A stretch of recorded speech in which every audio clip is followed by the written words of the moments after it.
What happens when an entire continent wins its freedom and then realizes freedom alone is not enough? 63 years ago on this very day, now called Africa Day, 32 African leaders arrived in Addis Ababa to face that question. But they did not arrive as one. They arrived divided, with completely different visions of what Africa should become. Here is context. The early 1960s were unlike any period Africa had ever seen. 17 nations gained independence in 1960 alone. The world called it the Year of Africa. But independence meant each nation was now fighting for its own survival, its own economy, its own place in the world. By the time these leaders arrived in Addis Ababa, the continent was already split into two rival camps. The Casablanca bloc, Ghana, Egypt, Guinea, Mali, Algeria, Libya believed the fight against colonialism was not over just because European flags had come down.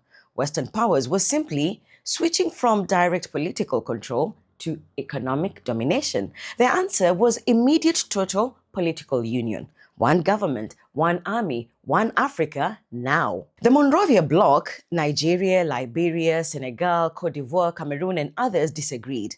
These were brand new nations. They had just won their own flags, their own borders. Surrendering that immediately to a continental authority felt like replacing one master with another. Build economic cooperation first, political union can follow. Somebody had to get these two hostile blocs into the same room. That somebody was Emperor Haile Selassie of Ethiopia. The choice of location was not accidental. Ethiopia was the only African nation that had successfully resisted European colonialism during the scramble for Africa. When he opened the summit, he told the assembled leaders that not long ago, decisions about Africa were made by people who were not African in rooms Africans were not invited to.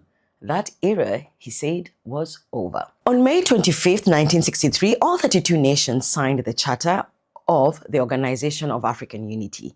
The Casablanca bloc did not get immediate political union. What emerged was closer to the Monrovia vision, a loose cooperation of sovereign states. Both sides signed. But that tension from 1963 never went away. The OAU was dissolved in 2002 and replaced by the African Union. The hope was a stronger, more effective institution, but member states have consistently chosen sovereignty over collective action. The result is an institution that can speak but struggled to enforce, that can condemn but rarely intervenes. Now, those men in Addis Ababa did not agree on everything. They showed up, they signed, they tried.